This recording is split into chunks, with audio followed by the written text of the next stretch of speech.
With the second pick in the 2020 NFL Draft, the Washington Redskins select Chase Young, defensive end, Ohio State. But you know as they say, hail to the Redskins. Let's roll, man. Let's go.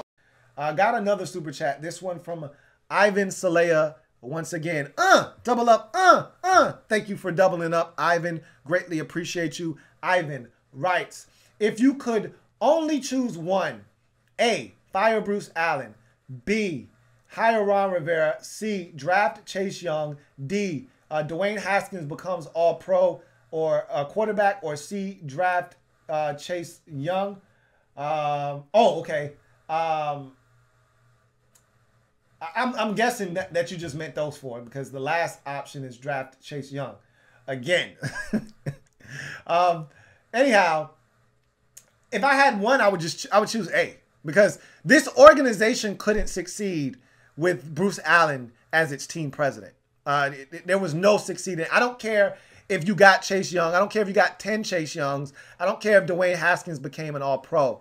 With Bruce Allen here, you weren't going to attract good people here, because Bruce Allen was a magnet, or the opposite of whatever a magnet is. He was the opposite end of the magnet in terms of attracting good people here.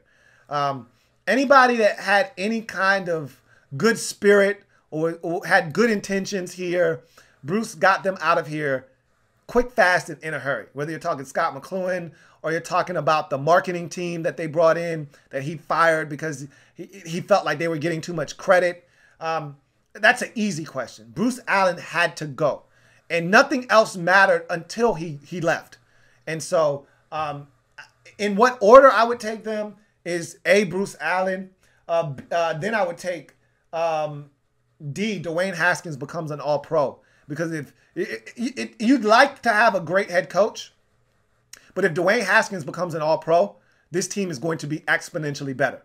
And you insert what coach you like. You got an all-pro quarterback, you're going to win football games in this league. Look at Deshaun Watson, for instance. Like, we all think that Bill O'Brien is doing his best to absolutely railroad that organization in Houston.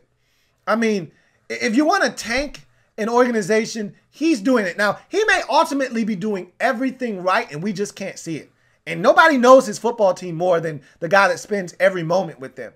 So maybe he's doing the right things. But it seems to me that he would have been fired a long time ago if he didn't have an all-world quarterback in Deshaun Watson. You know, winning cures all. You know what else cures a lot of things in this league? Man, you could have a very musty roster and a very musty coaching staff and a coach that stinks. But you know what cleans all of that shit up?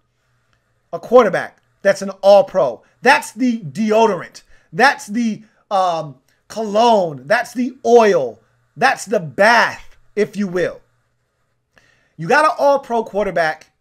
You can overcome shortcomings elsewhere in your organization, on your roster. It's the reason why the Seahawks are good. I love Pete Carroll. I love their staff. I love their organization. Love the way they do things.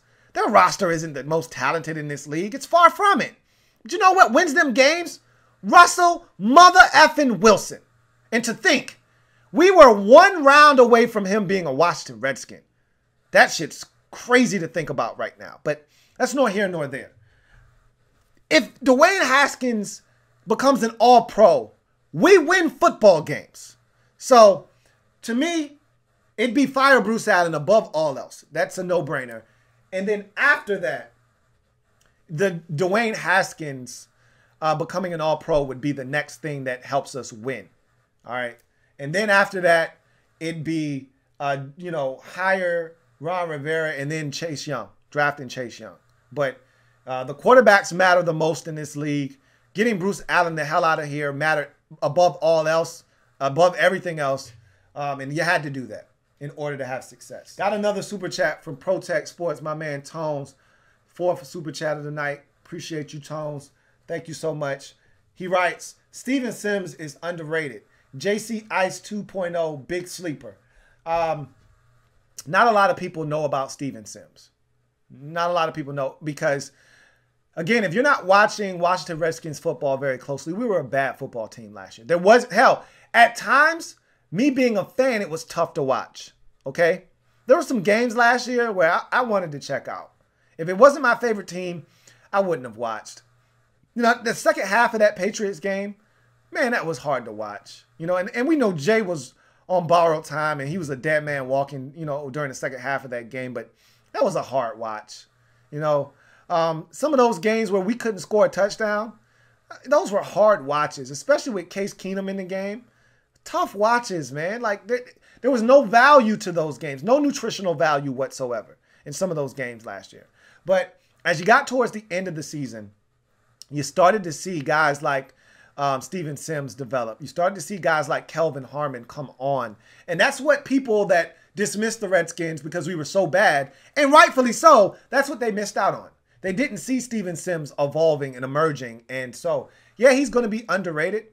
But, you know, if you're a Redskins fan or if you've been watching close enough, you know that this guy is very talented. And at any moment, he could explode. And so I'm excited to watch this guy continue to progress. And I think he could be one of those guys that sneaks up on some teams and is a big-time contributor in 2020 and potentially moving forward. Louie T Network.